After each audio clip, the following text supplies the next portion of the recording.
You see those trailers with little tin cans? That's where my daughter goes first thing every morning. She's a sitting duck for a school shooter that could be driving by or just standing on the street. Overcrowding in schools was a point of contention at yesterday's St. Johns County Commission meeting. Liz Ryan has our top story. On the agenda was a request to rezone property in northwest St. Johns County. The 382 acres at the landings at Greenbrier would be rezoned from rural to residential B to allow 588 residential units. The 581 acres at the landings at St. John's would be rezoned to allow for 761 age-restricted homes. Some residents argue that the schools cannot currently accommodate any more students. We have 750 kids in portables. Portables are supposed to be temporary. To think that the high school's being built now would suffice is just not smart. Ellen Avery Smith, the attorney representing the developer, rebutted. The project will not put the first home on the ground until after the 3 new K-8 schools are open in this area. Commissioner Krista Joseph was not satisfied with that answer. Maybe in 2 years. This is too soon for the school system. Some in attendance spoke in favor of the project. Commissioner Joseph sought to identify those who work for the developer. Do you work for Pulte? Yes, ma'am, I do work for Pulte. Do you work for Pulte? No, ma'am, I do Have not. you worked for one of these developers? I've worked for every developer in this area. She works for Pulte. I do. Chairman Christian Whitehurst wasn't pleased. Instead of asking every person who comes up if they work for a developer, I think we can stipulate that you suspect every person who speaks in favor of the project. Commissioner Henry Dean explained why he was prepared to greenlight this project, as did Chair Christian Whitehurst. We are in a 50-year trend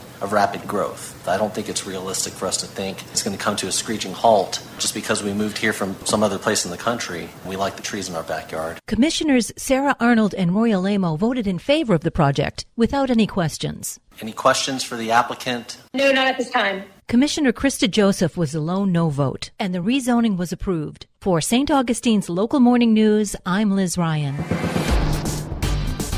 This local news is a service of your hometown Toyota dealer, Beaver Toyota US 1 St. Augustine, here to wow you.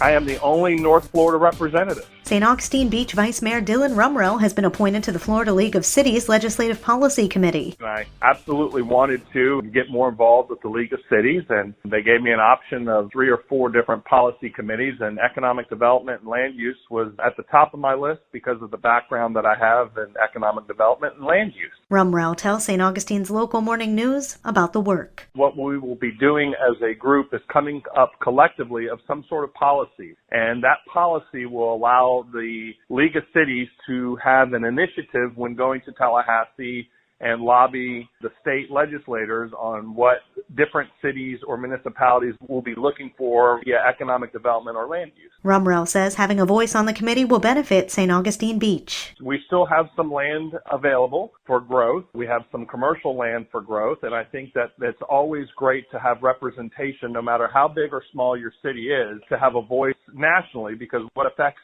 St. Augustine Beach will affect other cities and even St. Johns County. So if I looked at it holistically, this could be helpful for my fellow commissioners on the St. Johns County Commission on what other areas are doing for economic development and or land use. Moving forward, land use and economic development are really the drivers for the state of Florida. Rumrell's first meeting with the committee is next week. With St. Augustine's Local Morning News, I'm Amy Sherry. More help is on the way from St. Johns County for hurricane victims. A team of SJSO public safety telecommunicators have deployed to Taylor County as part of the Florida Telecommunicator Emergency Response Task Force since the latest hurricane. Lieutenant George Harrigan with the St. Johns County Sheriff's Office. The team will be on the ground for at least a week, maybe more, to support emergency 911 and communications operations in the aftermath of Hurricane Idalia. For St. Augustine's Local Morning News, I'm Karen Johnson. And now you're up to date with St. Augustine's Local Morning News. I'm Rich Carroll.